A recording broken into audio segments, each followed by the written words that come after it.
Hello and welcome to Writing Project 2.2, where my topic was going over why people would want to spend time in virtual reality chat platforms such as VR chat, and this is just going to be going over all my findings and research I've done in my time making this project. Now, before you get started hopping through all of VR chat, you may want to find yourself an avatar first. Now, you can always make your own avatar, go to Gumtree and find an avatar that someone else made there, or commission someone to make it one for you, or learn how to make it yourself using Blender, but you can also just go to free worlds like this called, I think this one's called Prismix Avatar Search. It's essentially a massive avatar world where you can type in any avatar that you're looking for, and for the most part, it should pop up. So, say for example, if I wanted to have an avatar from let's say one of my favorite games. Let's go with TF2, an old classic. I would just hit enter and wait for the results. Should take any second now. And all of the results should show up here on this wall. Now, let's say for an example, let's go with... I'll go with Soldier, because why not?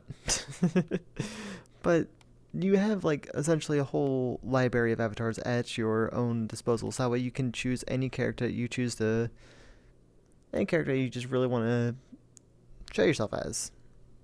For me, in this case, it's Soldier. But I also do have a couple avatars that aren't necessarily my original characters either. Like this one is Piero from the little small game called Changed. I would not recommend looking into it. It's a very weird Japanese game that I got as a challenge, but I love the character. We also have a couple of my favorites that are mostly my favorite Pokemon, Umbreon.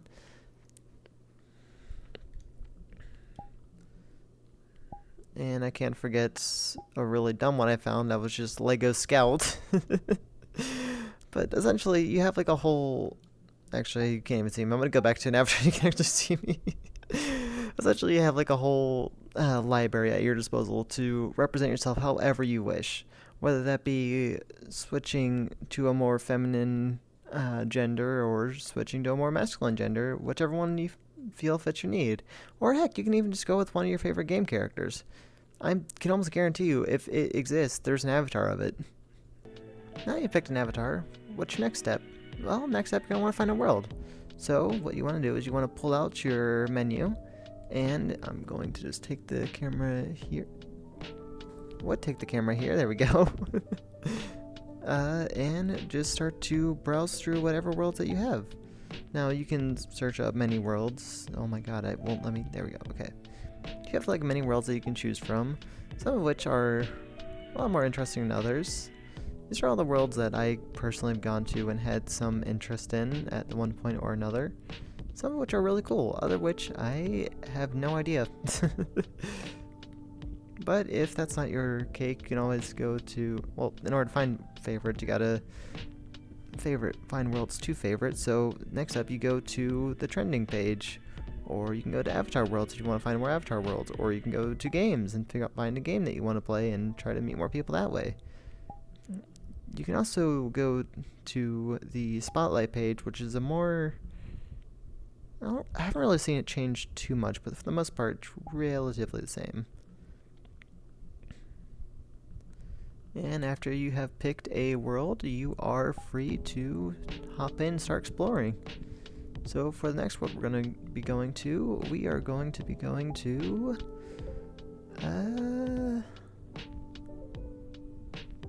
Yeah, that's great. We're going to Arrow Home. Next up, you get to choose how you want to set up the world, and I'm going to go to Friends Only because I don't expect any of them to join. Now you've picked their world, that is essentially covering all the basics I need to know. Now, why would people want to spend, like, almost, as far as I've seen, like 70,000 hours in something like this? Well, people find friends, and it's the only way that they're able to hang out, because it's like apps like Discord and Reddit and Twitter, like you're able to communicate from people like halfway across the world. It's a lot easier to like meet face to face virtually than it is to say fly halfway across the world just to meet up with them. But why can't they also just meet up on like those apps like I mentioned before? Well, that's mainly just because it's not really the same as feeling the person's like presence right in front of you. Like in VR, you feel like you're actually in the space that you're in. So, say for example, if me and my friend Justin were hanging out on Discord, we'd like have each other's audio just like completely covering the ears. While in VR, they have an avatar that is in a position in the world, and depending on where that position is, their voice will come from more of the right or more of the left. It's a lot more immersive and feels like they're actually there as compared to just having them talk at you instead of to you.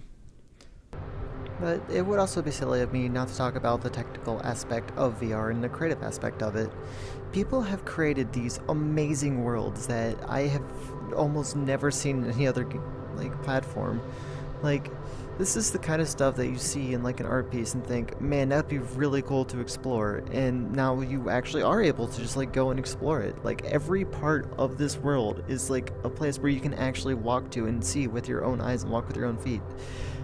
Uh, there's also definitely the technical aspect of it. So like more and more technology comes out, and it definitely is a more rapidly evolving kind of field. So stuff like full body tracking, which is what I currently have right now, essentially allows you to like fully mimic your motions in a virtual space. For me, I only have two trackers on my legs, around my ankles, one around my belt right here, and for finger tracking, I just have the Valve Index controllers. Now, it does not, you don't need all this stuff just to get into VR. All you need is really just the Quest 2 and or Quest 3 now that's coming out, and you'd be all set and ready to go. You don't need to spend all this money on like equipment like this. It's just to enhance the overall experience. But I would be lying if I said there isn't a group out there that definitely loves it for the technical aspect of it. And for good reason too. It's a rapidly growing industry. It has so much new technology like coming out, such as like sense emulators. You got haptic suits. There's just a whole bunch of new technology coming out that I'm excited to see where it goes in the next couple of years. And I haven't seen this with any other industry. It's like computers, whenever computers were first coming out, and how it was like only exclusive to these like big corporations that have like millions of dollars to spare. But now, like with VR, that was the same way. You only like millionaires could like afford the equipment that we have now, but now it's dropping down to a lot more consumer grade, so you can get stuff like the Tundra trackers, and boom, you have like cheap full body tracking for like almost 100th of the price of what it would be otherwise. Like you don't need a motion cap suit or anything like that. You just need like a couple trackers here and there, and it tracks it fairly reliably as far as I've seen.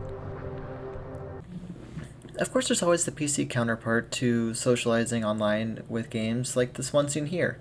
These games encourage a more cooperative environment where socializing and silly moments are very common and are often encouraged.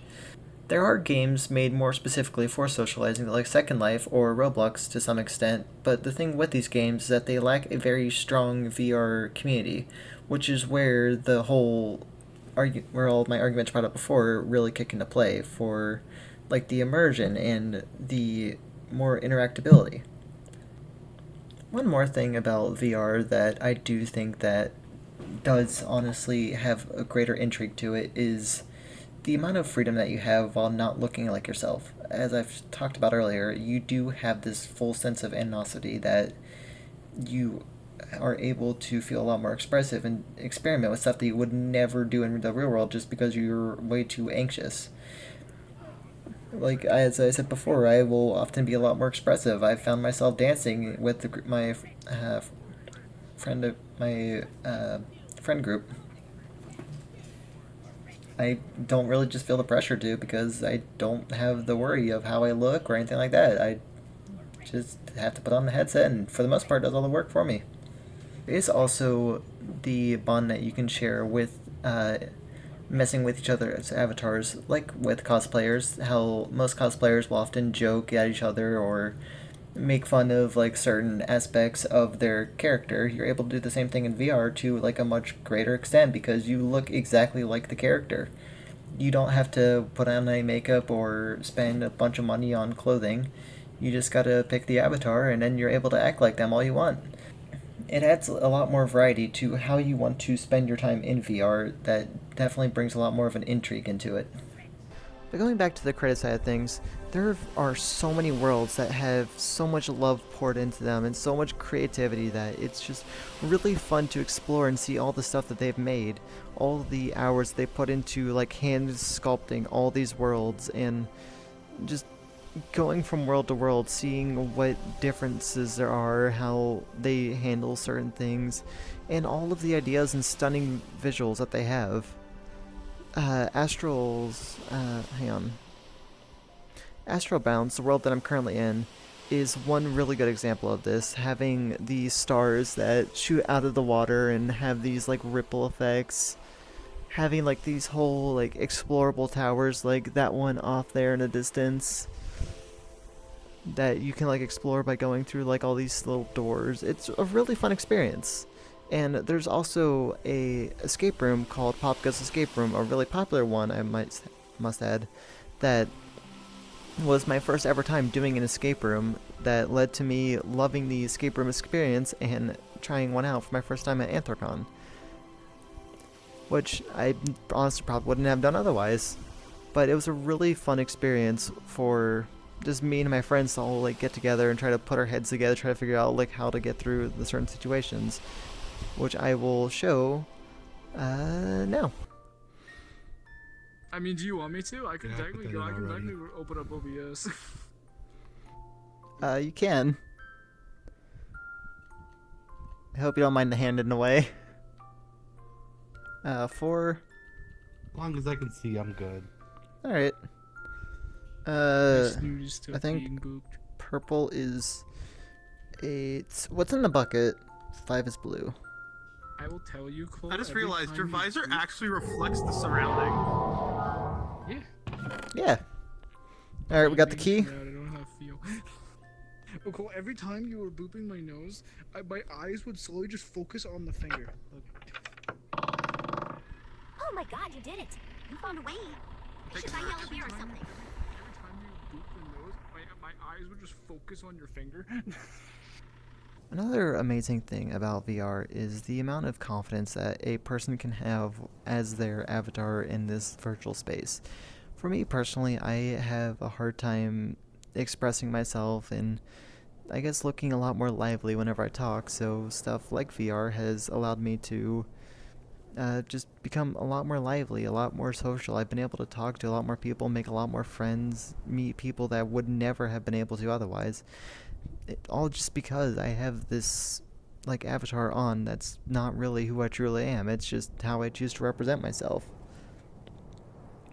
It has that sense of animosity that the internet provides, but to a much greater extent, to the point where you feel a lot more comfortable talking to people, but not in a sense of like, oh, I can say like all these mean things behind the screen and no one will judge, because there is still like the repercussions of the person reacting. Like you're still very much there, but you have more comfort to talk to people.